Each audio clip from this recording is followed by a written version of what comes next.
नमस्कार प्रिय श्रोता बंधुरा राधा कृष्ण पेट पियाली चैनेले आमी पियाली आछि। आज के आपनारा शुनछेन शिव पुराण।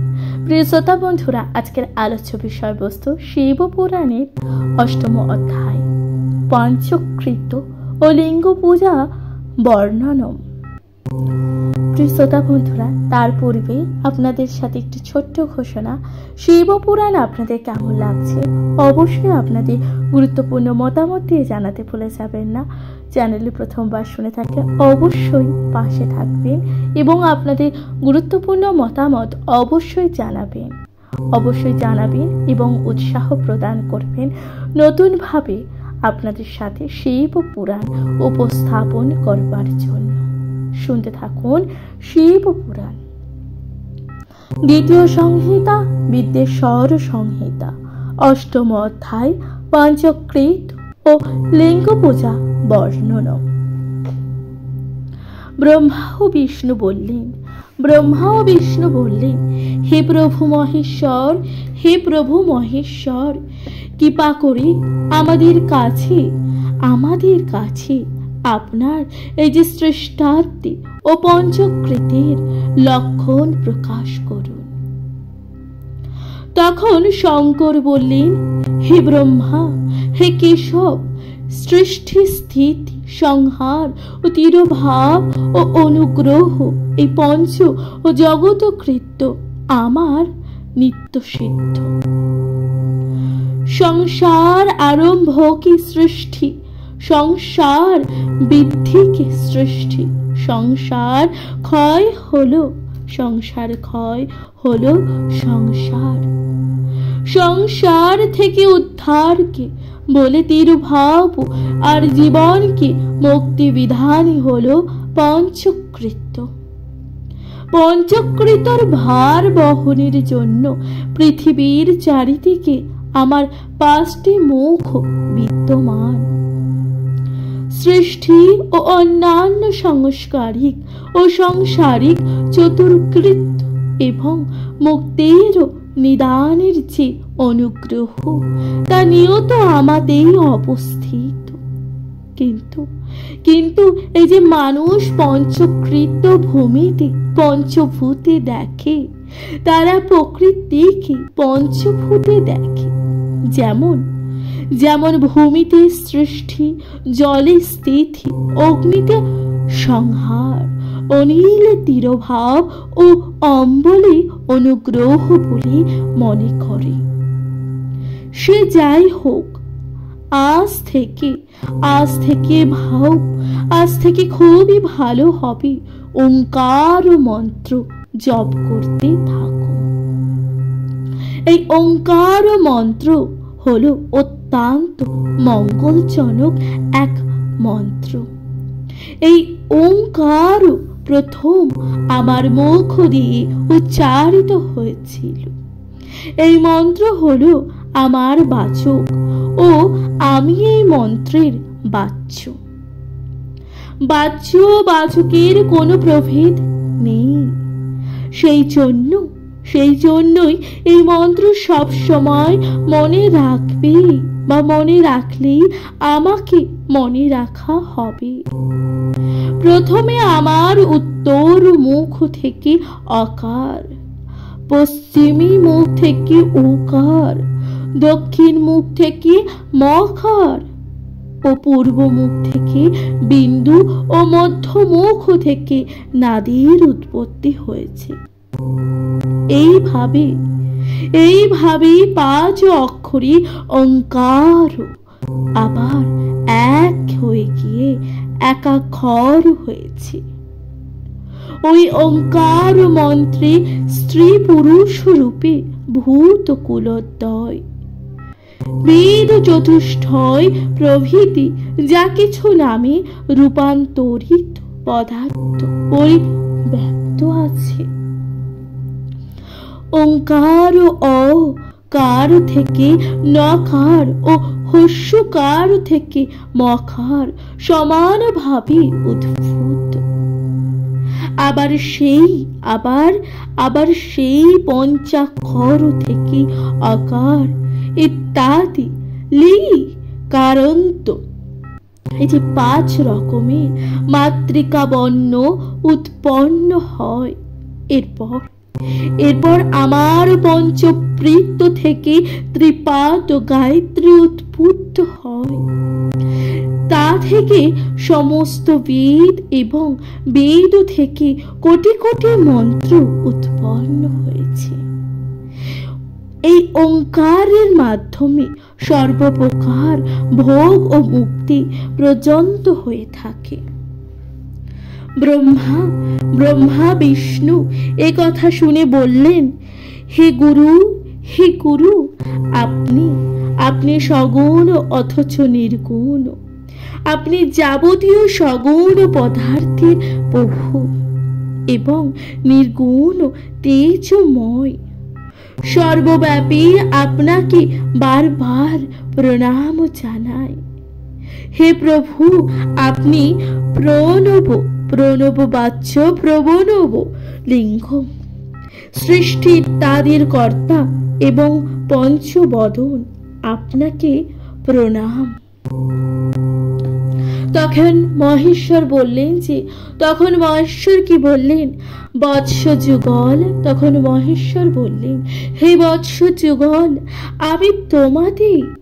আমি তোমাদের সমস্ত তত্ত্বই বলছি এবং দেখছি। এখন কেবল দেবীর অতি প্রীত মাদাত্মক প্রণব মন্ত্রই জপ করতে থাকো, তাহলেই সৌভাগ্য লাভ হবে। আদ্রা নক্ষত্র ও চতুর্থী বা চতুর্দশ তিথিতে এই মন্ত্র জপ করলে অক্ষয় লাভ হয়। সূর্যের গতি অনুযায়ী মাহাদ্রা হলেও সেই সময়ে জপে কোটি কোটি ফল লাভ হয়। মৃগ শিরার শেষ পাদ ও পুনর্বসুর প্রথম পাদ জপ, হোম ও তর্পণের কাজেও আত্রার সমান বলে জানবে। সবশেষে বলি প্রভাত থেকে সন্ধ্যা কার্য, অর্থাৎ চতুর্থ, পঞ্চম, ষষ্ঠ মুহূর্ত পর্যন্ত আমরা লিঙ্গ বা প্রতিমা দর্শন শুভকর। সারা রাত ব্যাপী চতুর্দশী কিংবা প্রতিপদ যুক্ত সকল জপই করতে থাকো, তাহলেই সৌভাগ্য লাভ করতে পারবে। আদ্রা নক্ষত্র ও চতুর্দশী তিথিতে এই মন্ত্র জপ করলে অক্ষয় লাভ হয়। সূর্যের গতি অনুসারে মাহাদ্রা হলে সেই সময় জপে কোটি গুণ ফল লাভ হয়। মৃগশিরার শেষ পাদ ও পুনর্বসুর প্রথম পাদ ও জপ, হোম ও তর্পণের কাছে আত্রার সমান বলেই জানবে। সবশেষে বলি প্রভাত থেকে সন্ধ্যা কার্য পর্যন্ত আমার লিঙ্গ বা প্রতিমা দর্শন শুভকর। সারা রাত ব্যাপী চতুর্দশী কিংবা প্রতিপদ যুক্ত সকালে জপ পূজার জন্য শুভ। তবে প্রতিমা অপেক্ষা লিঙ্গ পুজোই শ্রেষ্ঠ। মহেশ্বরের পুজো অর্থাৎ প্রতিমা অপেক্ষায় লিঙ্গ পুজোই শ্রেষ্ঠ বলা হয়েছে। ওঙ্কার দ্বারা লিঙ্গের পঞ্চাক্ষর মন্ত্র দ্বারা প্রতিমা পূজা করবে। লিঙ্গং বেরঞ্চ মি তুল্যং যজতাং লিঙ্গ মুত্তমম তস্মাল ইং পরমং পূজাং বেরাদ্যোপি মুমুক্ষোপি। প্রিয় শ্রোতা বন্ধুরা, তাহলে এই যে মহেশ্বরের পুজো অর্থাৎ মহেশ্বরের পুজো প্রতিমা পুজো থেকে লিঙ্গ পুজোই সর্বশ্রেষ্ঠ বলা হয়েছে। এবং এখানেই সমাপ্ত হলো অষ্টম অধ্যায়, যেখানে আপনারা শুনলেন এই যে পঞ্চকৃত্য অর্থাৎ পঞ্চকৃত্য বা পঞ্চভূত কাকে বলা হচ্ছে। প্রিয় শ্রোতা বন্ধুরা, শিব পুরাণ আপনাদের কেমন লাগছে অবশ্যই আপনাদের মূল্যবান মতামত দিতে ভুলে যাবেন না। শুনতে থাকবেন শিব পুরাণ, কমেন্টে লিখতে ভুলবেন না হর হর মহাদেব।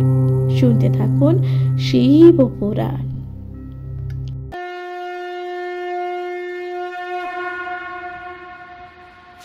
নমস্কার প্রিয় শ্রোতা বন্ধুরা, রাধা কৃষ্ণ উইথ পিয়ালি চ্যানেলে আমি পিয়ালি আছি। আজকে আপনারা শুনছেন শিব পুরাণ। প্রিয় শ্রোতা বন্ধুরা, শিব পুরাণের নবম অধ্যায়, যেখানে আপনারা শুনবেন লিঙ্গ প্রতিষ্ঠা ও লিঙ্গ মাহাত্ম্য, অর্থাৎ শিবলিঙ্গ কিভাবে প্রতিষ্ঠা করতে হয় এবং তার মাহাত্ম্যই বা কি আছে। ঋষিগণ বললেন, হে সুত, ঋষিগণ বললেন, হে সুত, হে সুত, লিঙ্গ প্রতিষ্ঠা ও লিঙ্গ লক্ষণ ও লিঙ্গ পুজো সম্পর্কে এবার কিছু বলুন। সুত তখন বললেন, পুণ্য নদীর তট বা তীর্থস্থানে বা কোনো বট বৃক্ষ মূলে ধাতুময় লিঙ্গ স্থাপন করতে হবে। মাটির বা জলময় লিঙ্গ স্থাপন করা যায়। শাস্ত্রে যে পূর্ণ সময়ের কথা বলা হচ্ছে, সেই পূর্ণ সময়ে লিঙ্গ স্থাপন করতে হবে। চলনযোগ্য আধারে সূক্ষ্মলিঙ্গের এবং স্থাবরে স্থূল লিঙ্গের প্রতিষ্ঠা মঙ্গলজনক।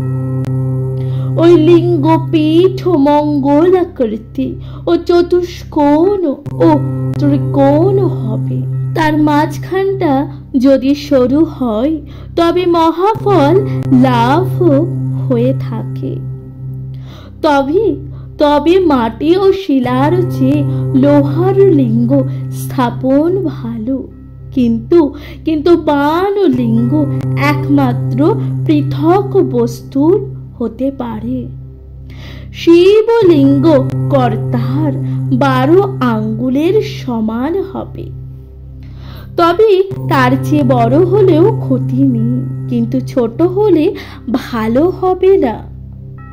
তবে আধারটি যদি চলনযোগ্য থাকে তাহলে 11 আঙ্গুল পর্যন্ত হতে পারে। শিবলিঙ্গ প্রতিষ্ঠা করতে হলে আগে যথেষ্ট কারুকার্য খচিত শিব মন্দির নির্মাণ করতে হবে। সেই মন্দিরে শিব মূর্তি সহ অন্যান্য দেব মূর্তি স্থাপন করতে হবে। মন্দিরের পূর্ব দিকে ও পশ্চিম দিকে প্রধান দুটি দরজা থাকবে। এবার মন্দিরের ভেতরে যেখানে লিঙ্গ স্থাপন করা হবে সেখানে একটি গর্ত করতে হবে। তাতে নবরত্ন নিক্ষেপ করতে হবে। নবরত্ন নিক্ষেপ পূর্বক কি নবরত্নগুলি হচ্ছে? নীলকান্ত, পদ্মরাগ, বৈদুষ্য, শ্যাম, মরুকত, মুক্তা, প্রবাল, গোমেদ ও বজ্র। এই যে নবরত্ন গুলো নিক্ষেপ করতে হবে। সদ্যজাতায় নম এই মন্ত্র উচ্চারণ করতে হবে।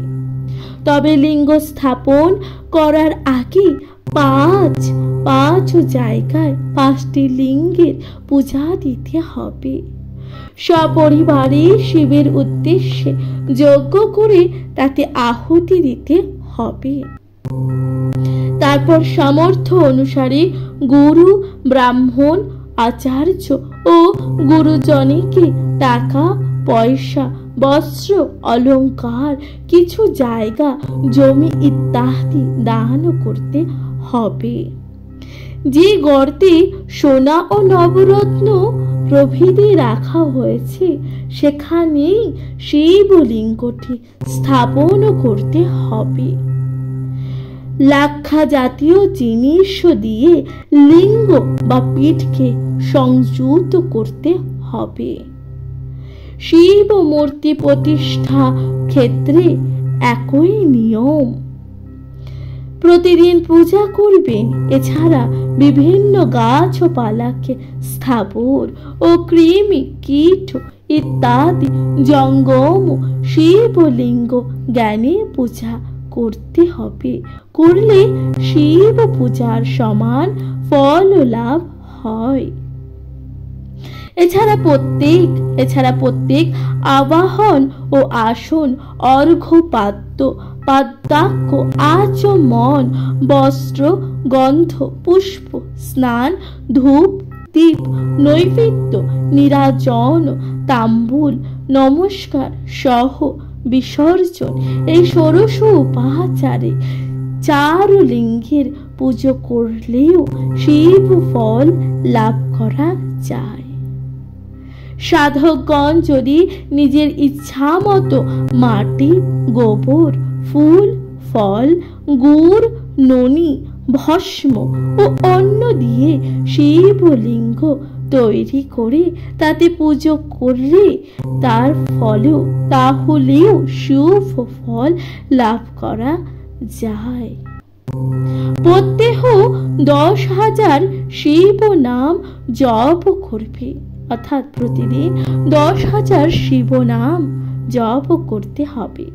প্রতিদিন যত্ন করে অযুত সংখ্যক পঞ্চাক্ষর মন্ত্র জপ করলে শিব পদ লাভ করা যায়।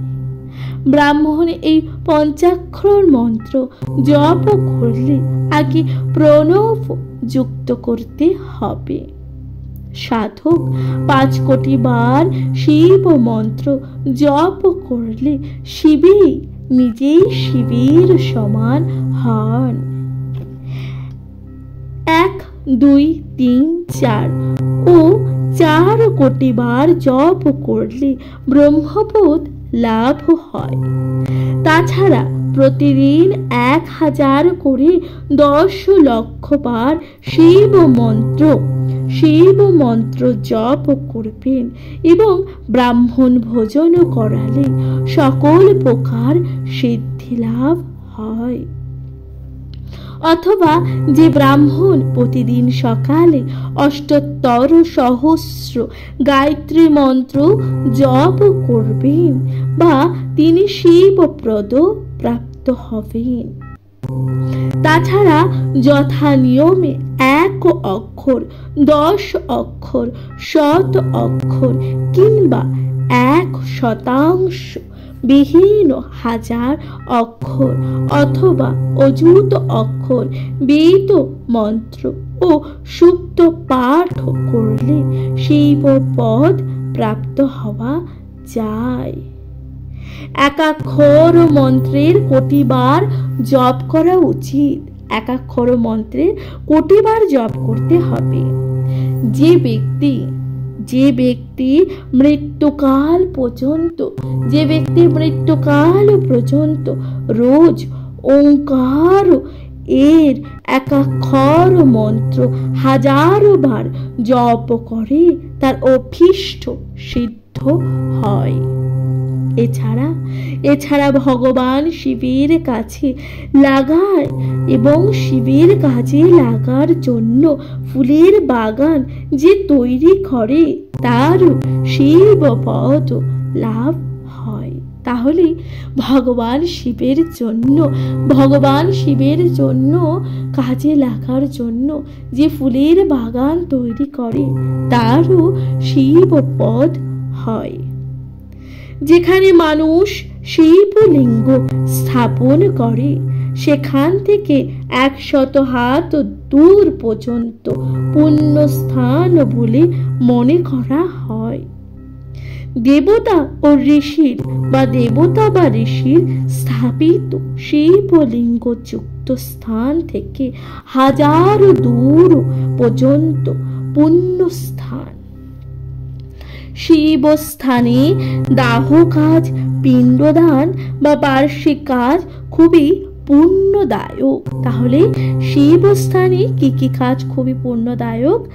পিণ্ডদান, দাহ কাজ ও বার্ষিক কাজ খুবই পুণ্যদায়ক। যদি শিবস্থানে সারা রাত, 5 রাত, 3 রাত কিংবা 1 রাতও বাস করা যায়, তাহলেও শিবপদ লাভ করা যায়। কামনা বাসনা সহ শিব পুজো করলে যথাকালে কামনা পূরণ হয়। আর যদি কামনা বাসনাহীন শিব পুজো হয়, তাহলে শিবপদ লাভ হয়। শিবারাধন্য সকাল, দুপুর, সন্ধ্যা, রাত্রি সব সময় করা যায়। আবার রাত্রির 2 থামের মধ্যে শিবের আরাধনা বিশেষ অভীষ্ট ফল দান করে। এবং জ্ঞাতা নর কুবর্থ যথোক্ত ফল ভাগ ভবেৎ কোল যোগে বিশেষেণ ফল সিদ্ধন্তি কর্মণ উক্তেন কেন চিন্তাপি অধিকার বিভিদত শত বৃত্তি পাপ ভীরু শ্চেত তত্ত্ব ফলোপ আপ্লুয়াত। মানবগণ এই রূপ পরিজ্ঞাত হয়ে কার্য করলে যথোক্ত ফল ভাগী হতে পারে। বিশেষত কলিযুগে অধিকারী ভেদে উক্ত যে কোনো কার্য দ্বারা বিশিষ্ট ফল সিদ্ধ হয়ে থাকে। কিন্তু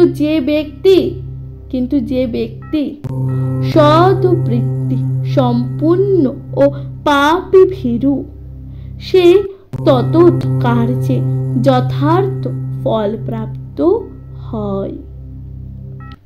প্রিয় শ্রোতা বন্ধুরা, তাহলে এখানে সমাপ্ত হলো 9ম অধ্যায়, যেখানে আপনারা শুনলেন বা জানলেন লিঙ্গ প্রতিষ্ঠা অর্থাৎ মহেশ্বরের শিবলিঙ্গ কিভাবে প্রতিষ্ঠা করতে হবে এবং তার মাহাত্ম্যই বাকি আছে। শিবপুরাণে তা কত সুন্দরভাবে বর্ণনা করা আছে। প্রিয় শ্রোতা বন্ধুরা, শিবপুরাণ আপনাদের কেমন লাগছে অবশ্যই আপনাদের গুরুত্বপূর্ণ মতামত জানাতে ভুলবেন না। শুনবেন এবং অপরকে শোনাবেন শিবপুরাণ। কমেন্টে লিখতে ভুলে যাবেন না হর হর মহাদেব।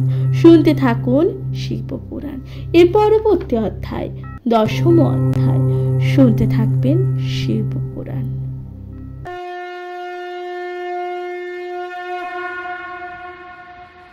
নমস্কার প্রিয় শ্রোতা বন্ধুরা, রাধা কৃষ্ণ উইথ পিয়ালি চ্যানেলে আমি পিয়ালি আছি। আজকে আপনারা শুনছেন শিবপুরাণ। প্রিয় শ্রোতা বন্ধুরা, শিবপুরাণের 10ম অধ্যায়, যেখানে আপনারা শুনবেন প্রশস্ত শিবক্ষেত্র নিরূপণ।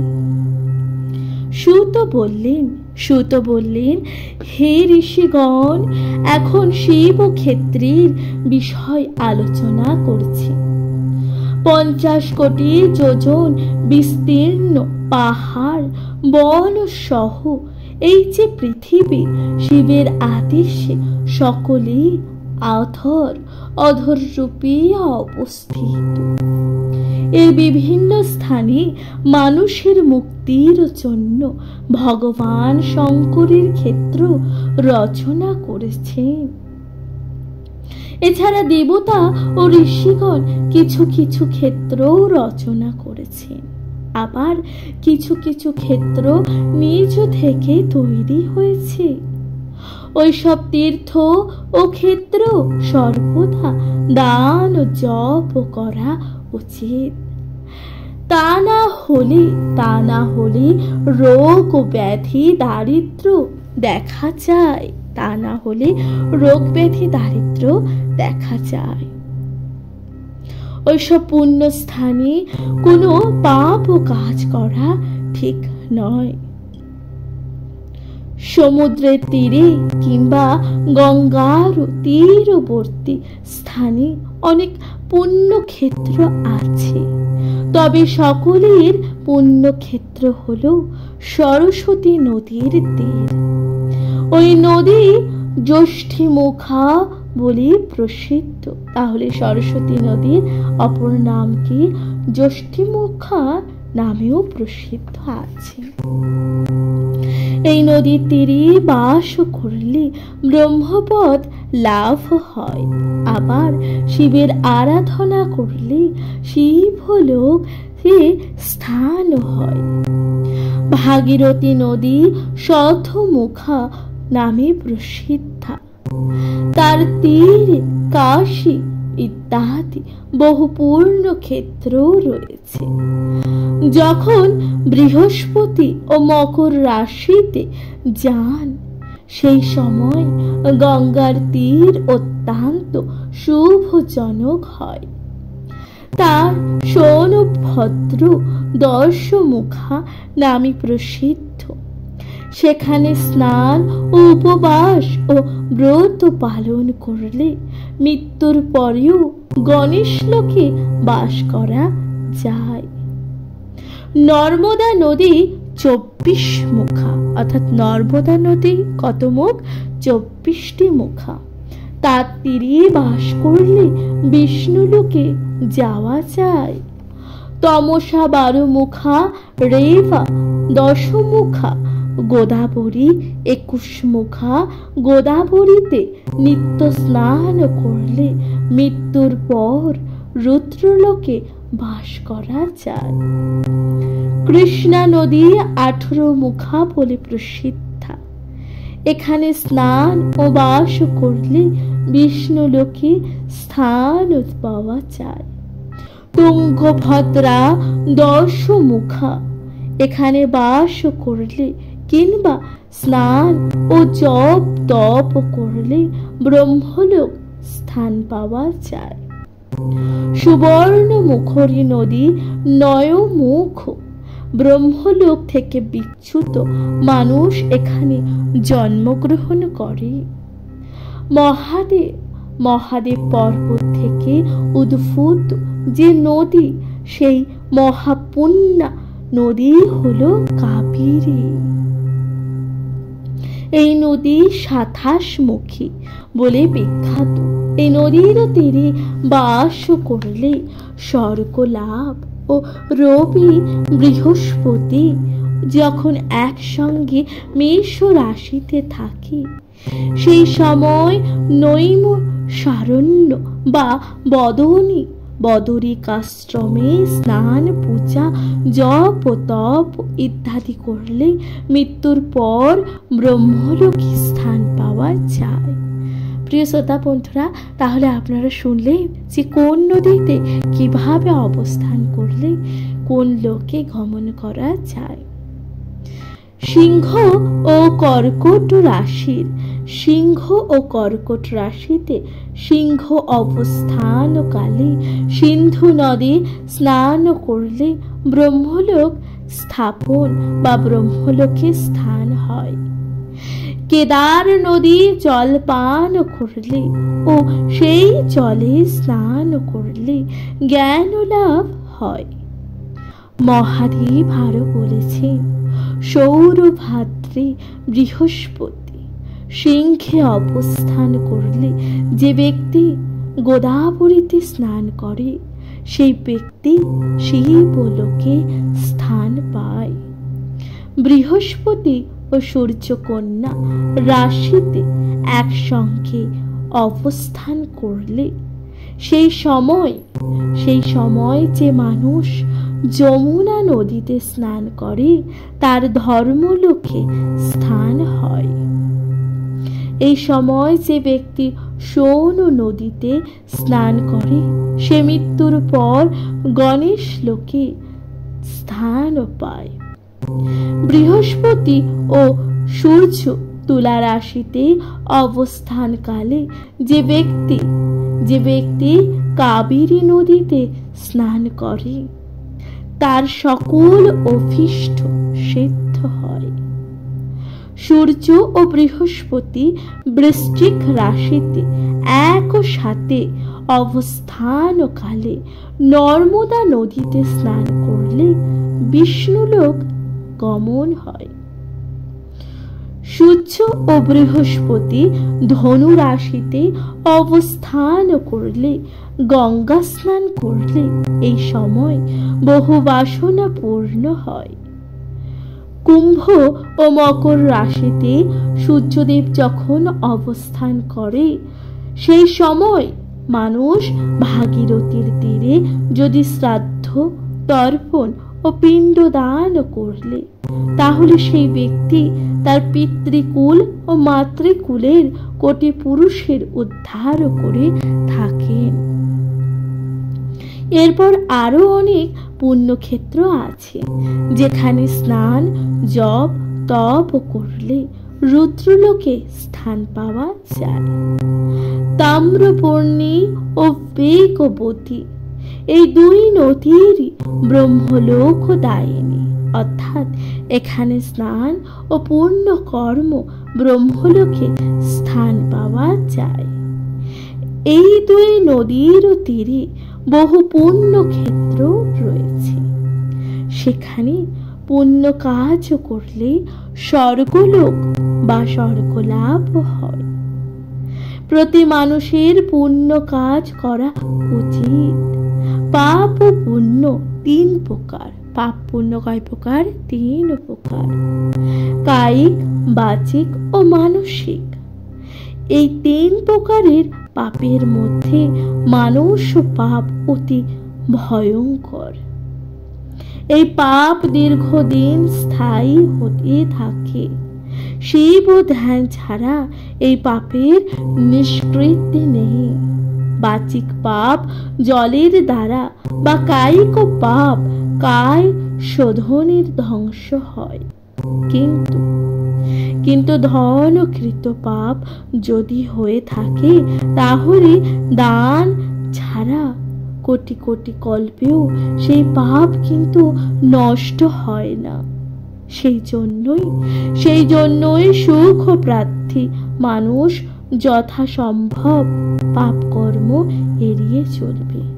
সুতরাং ভগবান বলছেন যে একজন সুখী মানুষ বা একজন ব্যক্তি সুখী থাকতে গেলে তাকে সেই পাপ কাজ থেকে বিরত থাকা উচিত। প্রিয় শ্রোতা বন্ধুরা, তাহলে আপনারা এখানে শুনলেন যে দশম অধ্যায় এখানে সমাপ্ত হলো। অর্থাৎ রাশি অনুসারে কোন ব্যক্তির কোন সময় কোন নদীতে স্নান করলে কি লোক, স্থান বা কোন লোকে গমন করা যায়। বিষ্ণুলোক, শিবলোক, রুদ্রলোক, এছাড়া গণেশলোক, নানান লোকে স্থান পাওয়া যায়। প্রিয় শ্রোতা বন্ধুরা, শিব পুরাণ আপনাদের কেমন লাগছে অবশ্যই আপনাদের গুরুত্বপূর্ণ মতামত দিয়ে জানাতে ভুলে যাবেন না। তাহলে আজকের মতো জানাচ্ছি এখানে বিদায়। ভালো থাকবেন, সুস্থ থাকবেন, শুনতে থাকবেন শিব পুরাণ। কমেন্টে লিখতে ভুলে যাবেন না। হর হর মহাদেব। আপনাদের গুরুত্বপূর্ণ মতামত যা একান্তই কামনা করি। প্রিয় শ্রোতা বন্ধুরা, শিব পুরাণ আশা করছি আপনাদের ভালো লেগেছে। অবশ্যই নিজের কাছের মানুষ, প্রিয়জন সকলের সাথে ভাগ করে নিতে ভুলে যাবেন না।